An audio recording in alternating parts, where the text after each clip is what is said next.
Tragom tajanstvenih pisama nestale studentkinje. Priča Ljiljane Pavlović za ilustrovanu politiku, novembar 1967.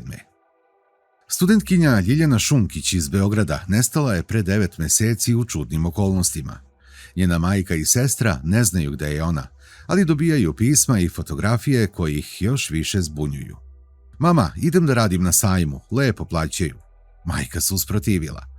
Nikad dosad nisi radila, pa ne moraš ni odsad. Ali je kći bila upornija. Treba mi za letovanje, objasnila je i otišla. Bilo je to septembra 1966. godine.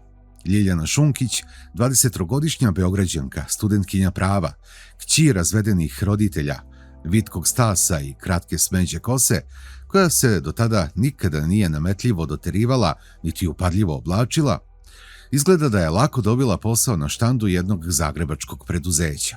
Već posle nekoliko dana došla je kući i rekla majci: "Mama, večeras moram da ostanem na koktelu, šef kaže da je to obavezno za sve. Ali to ne važi za tebe, ti nisi njihov službenik. A i verena si, ne zaboravi." "Šta pričaš? Koktel nema nikakve veze sa mojim privatnim životom." Te večeri majka je, kao i uvek budna, čekala da se Ljiljana vrati kući. U jednosobnom dvorišnom stanu mlada 14-godišnja kći već je spavala, a majka je sedela za stolom u kuhinji. Imala je vremena da misli. Ljiljana je tako reći bila pred udajom. Zabavljala se sa mladićem već 2 godine i pred polazak u vojsku on joj je dao prsten.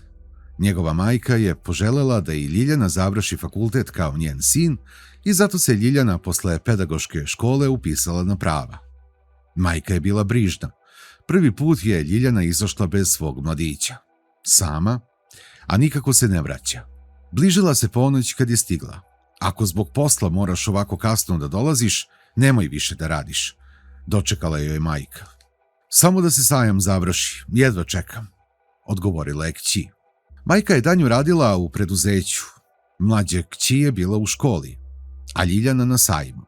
Uveče je majka obično raspoređivala posao, ko šta treba da uradi.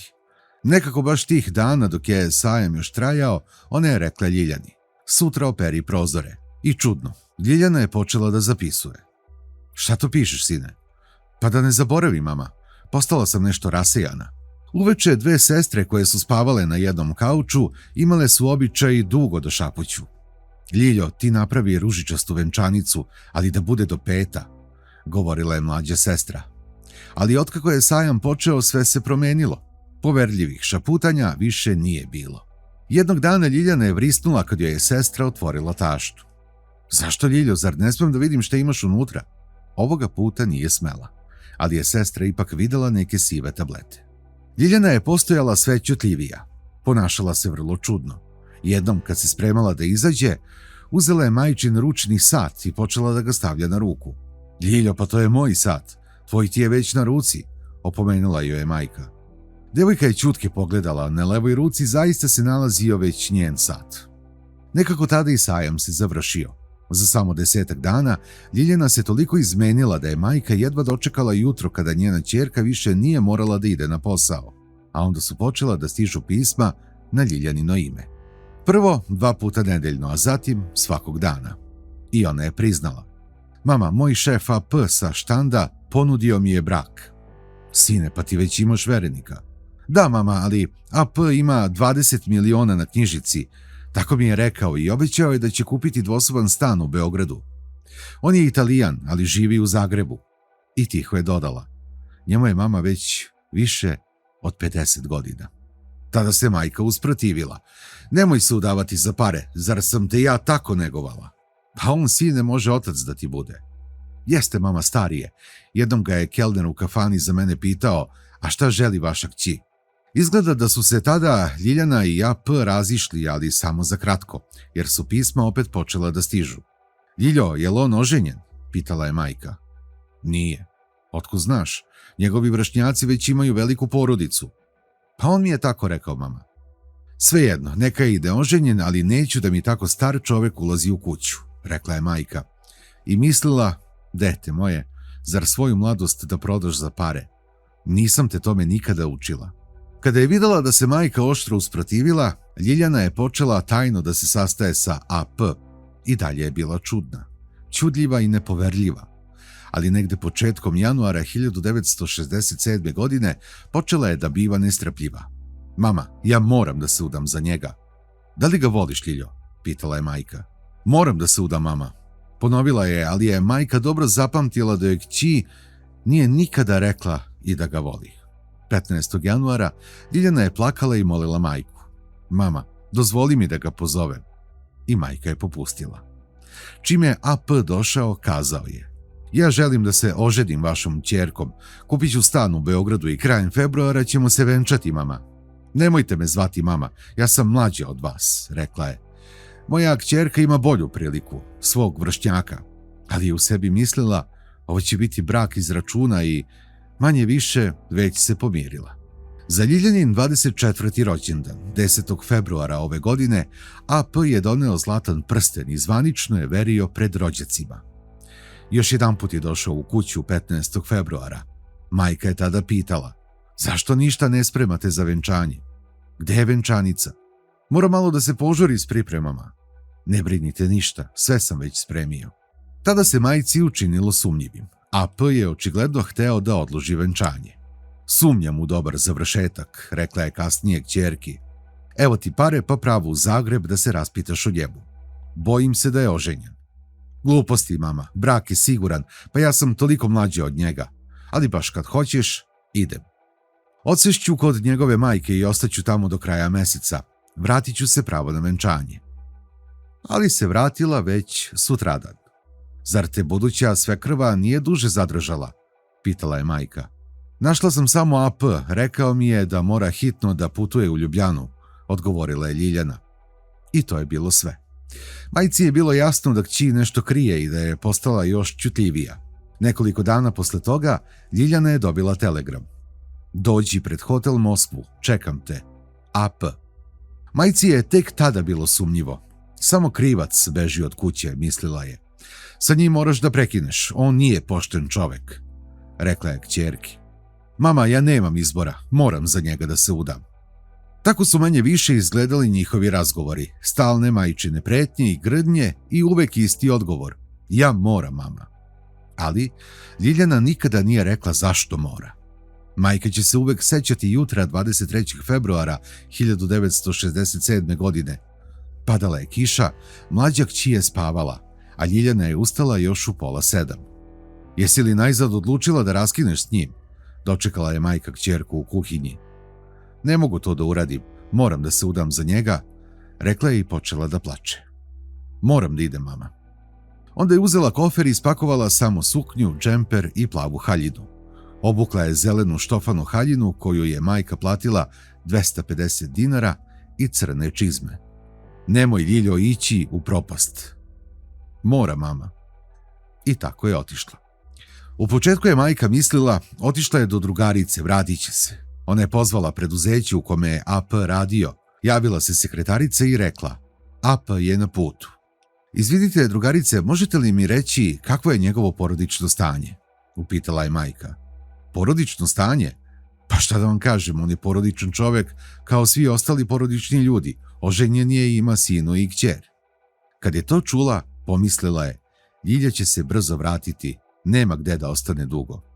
Ali se Ljiljana nije vraćala. Majka je nekoliko puta pokušavala da nađe AP, ali on je stalno bio na putu.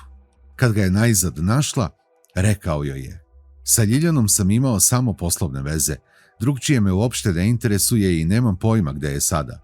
U međuvremenu sa ovim slučajem upoznati su službenici unutrašnjih poslova koji su počeli da tragaju za Ljiljanu.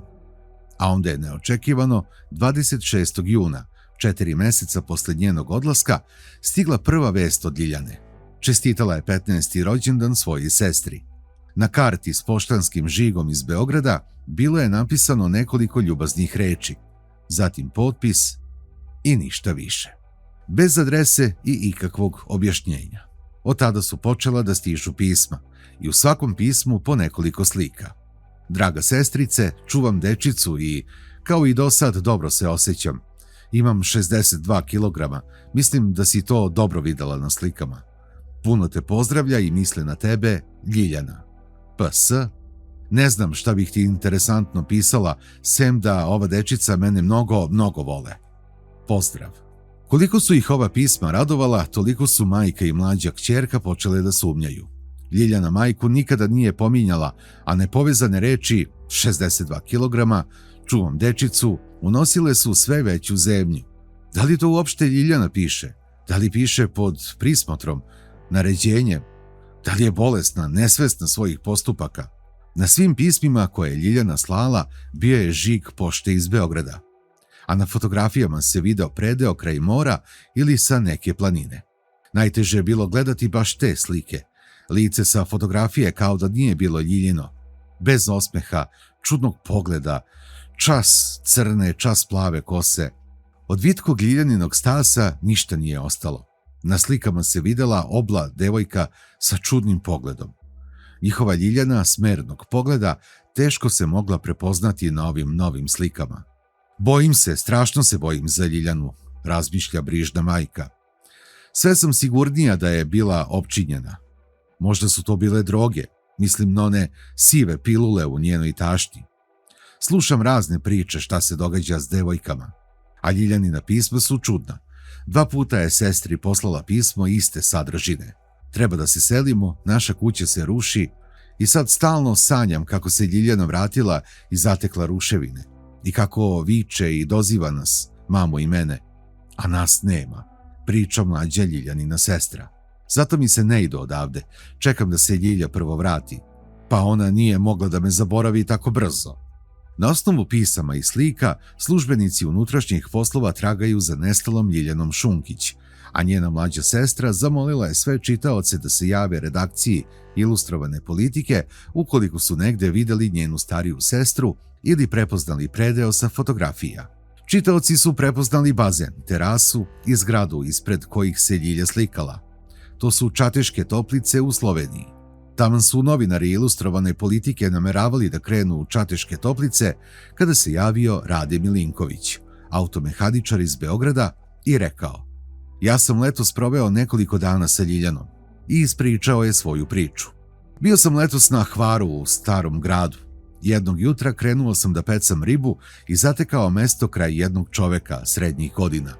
Upitao sam ga: smetam li? A on mi je uzvratio: ama ne. I čak mi je ponudio mamac. Imao je prosede brkove i bio je neobrijan. Nedaleko od nas, na gumenom dušeku, sunčala se jedna lepa devojka i u prvo vreme nisam znao da su zajedno. Onda ga je ona počela zvati Antonio, a on joj je rekao: nemoj da mi smetaš, hoću da pecam. Rade Milinković se tačno seća da je to bilo 12. septembra 1967. godine. U to je naišla jedna moja poznanica iz Ljubljane sa majkom i tako smo se svi upoznali. Moj poznanik ribolovac predstavio se kao Antonio i rekao da je iz Zagreba. Njegova prijateljica mi je rekla da se zove Ljiljana. Odakle ste vi? Po govoru ne bih rekao da ste iz Zagreba, upitao sam je. Ja sam Beograđanka, tamo mi žive roditelji i mlađa sestra.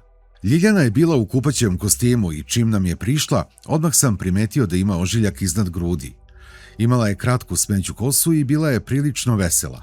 Uopšte i ona i Antonio bili su vrlo govorljivi i raspoloženi, ali i pored te veselosti na mene su ostavili prilično neprijatan utisak.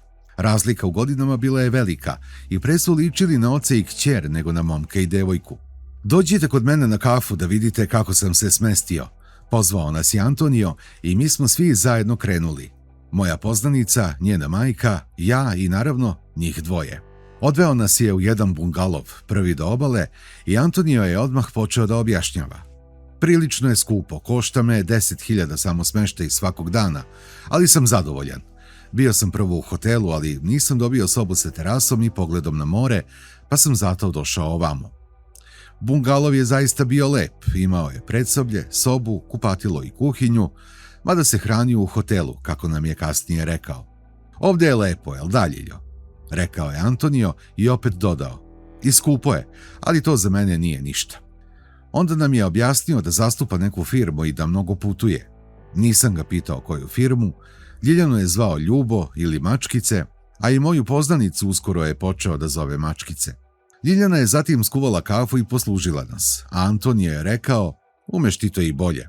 Kad su iznali vino, nije bilo dovoljno čaša za sve, pa je Antonio rekao, važno je da ima za goste, a Ljilja i ja ćemo piti iz jedne. Oboje su dosta pušili. Sećam se da su to bile neke strane cigarete i u jednom trenutku Antonio je rekao, nemoj ih više uzimati, moram ih čuvati za sebe. To me je iznenadilo jer je bio pažljiv prema Ljiljani, mada sam s druge strane imao utisak da on komanduje. Hoću da kažem, on je uvek govorio, idem u kući, ili sad donesi kafu, ili obuci se da izađemo. Priznajem, nisu to neke naredbe, ali je ipak on uvek govorio šta da se radi i kuda da se ide i ona ga je uvek slušala. Sedeli smo tako i razgovarali, ne mogu sada da se setim svih detalja, ali nas je u jednom trenutku Antonio upitao, šta mislite koliko imam godina? To me je iznenadilo, pomislio sam. Bolje bi mu bilo da krije godine, a glasno sam rekao, neka žene pogađaju. Moja poznanica je rekla 44, a njena majka oko 50. Meni je 57 godina, rekao je ponosno Antonio. Ali godine za čoveka nisu nikakvo merilo. Važno je kako se čovek osjeća, a ne koliko mu je godina. Ljiljo, ovamo može i zimi da se dolazi, dodao je pokazujući na radijatore. Bilo je već vreme za večeru i Ljiljana je otišla da se presvuče. Pojavila se u istim onim šarenim pantalonama i crnoj bluzi, u čemu se kasnije slikala. Mislim na slike koje je poslala svojoj sestri. Kada smo se rastajali, dogovorili smo se da se sutradan nađemo na plaži. Kada je narednog dana Rade Milinković otišao na plažu, nije zatekao Ljiljanu i Antonija. Oni su naišli tek posle podne. Morate da dođete na našu plažu, lepša je i ima više sunca, rekli su i Ljiljana je dokazivala koliko je pocrnela tog dana. Antonio se raspitivao kako su se moja poznanica i njena majka smestile i dogovarao se sa njima da im pomogne da pređu u bungalov blizu njega, a prema meni više nije bio ljubazan kao u početku. Sutra ćete s nama na našu plažu, rekao je, ali se taj poziv nije odnosio na mene. A i da jeste, ne bih išao jer su se oni dogovarali da idu na nudističku plažu. Kada sam posle toga sreo moju poznanicu i njenu majku, ona je bila prilično hladna prema meni. Pitao sam ih za Antonija i Ljiljanu i one su mi rekle da će od sada ići sa njima na kupanje. Ćutao sam. Nisam hteo da im se namećem. Iste večeri sreo sam Ljiljanu i Antonija pred hotelom Jadran. Pozvao sam ih u disko klub, ali su me odbili i rekli da su došli da večeraju. Primetio sam da su se svuda zajedno pojavljivali i da se uopšte nisu krili. Moja poznanica i njena majka priključile su se njihovom društvu, ali ja sam se povukao, jer mi se učinilo da me oni svi izbegavaju. Antonio očigledno nije voleo muškarce u svom društvu. Te večeri Rade Milinković je posljednji put video Ljiljanu i Antonija. Sa ovim vestima otišli smo kod Koviljke Šunkić, Ljiljanine majke. Tačno, to je moja Ljiljana, ona ima ožiljak iznad grudi. Ali kad bolje pomislim, i nije. Moja Ljiljana je bila stidljiva devojka i nikada ne bi mogla da ode na nudističku plažu. Pa mama, to znači da nas je Antonio lagao kad je govorio da Ljilja nije s njim, rekla je mlađa kći. U međuvremenu za 29. novembar 1967. Ljiljana je poslala još jednu razglednicu sestri.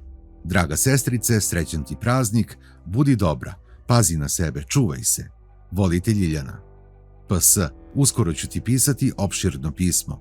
PPS, za mene ne brini, dobro sam. Razglednica je poslata u kovertu u kojoj je poštanski žig iz Beograda. Ljiljanina sestra je tek 15-godišnja devojčica. Bleda, suzdržana, prilično nervozna.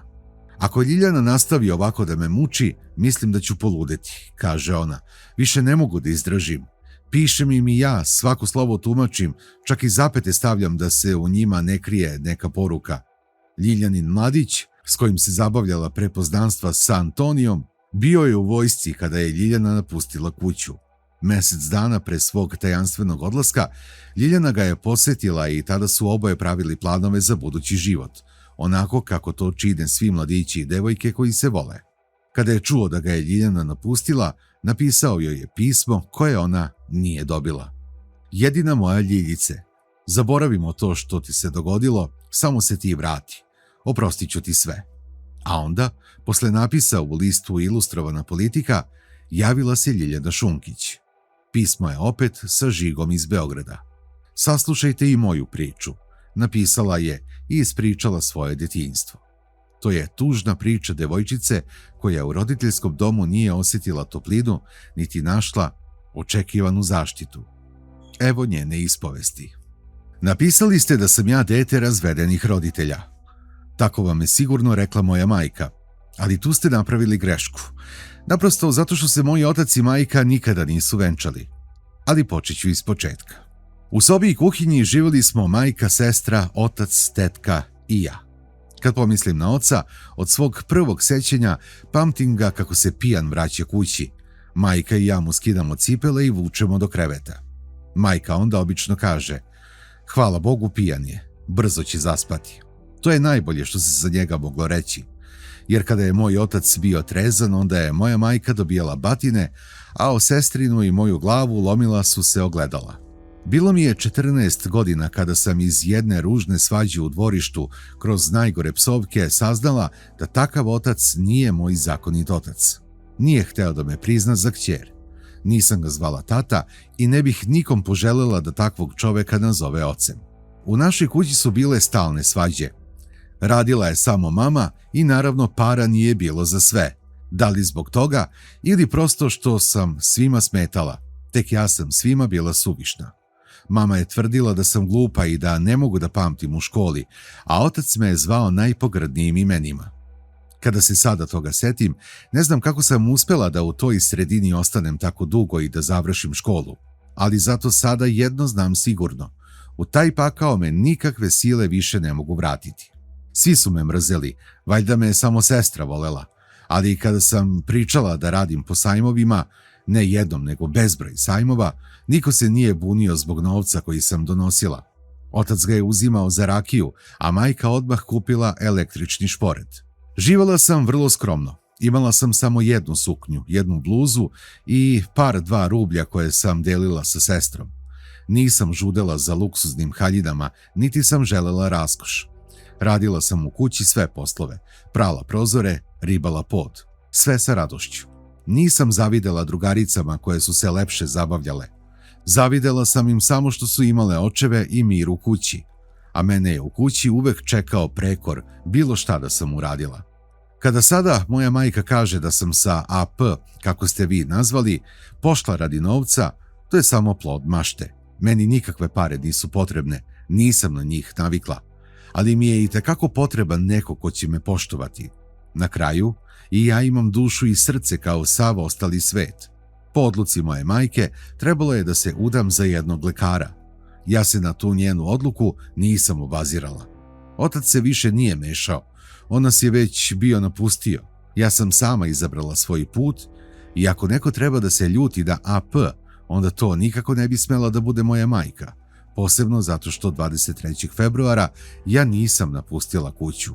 Ona me je tada oterala. Udaj se za bilo koga. To mi je govorila. Shvatam ja nju. Bojala se ona za mene da ne doživim njenu tragediju. Ne želim da demantujem laži moje familije jer sada živim drugim životom. Ja sam danas slobodna i živim u svom malom svetu, u skromnoj sobici sa skromnim namještajem u kojoj sam poštovana. Niko mi ništa ne prebacuje. Izabrala sam život sa onim ko me voli i koga ja volim. Ne zanima me ničiji položaj, niti novac, ani godine. Ja sam našla svoj mir i niko mi ga ne može oduzeti. Najmanje moja familija. Valjda je sada svima jasno da pakleno mrzim sredinu u kojoj sam živela i da nema te sile ni moći koja bi me naterala da joj se vratim. Meni je 24. godina, punoletna sam i sama sam izabrala svoju sreću.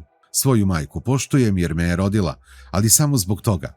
Kada je pokušala da me nađe preko vašeg lista, verovatno je zaboravila sve ove detalje. Nije trebalo da ih zaboravlja, ja sam ih dobro upamtila. Ljiljana Šunkić. Ovo je nešto skraćeno Ljiljanino pismo i time je traganje završeno. Saznali smo da je Ljiljana živa i zdrava i srećna, kako sama kaže. Istina, nije objasnila zašto sestri povremeno šalje pisma i slike bez adrese, niti je nama rekla gde trenutno živi. Ali na kraju krajeva, to je njena privatna stvar.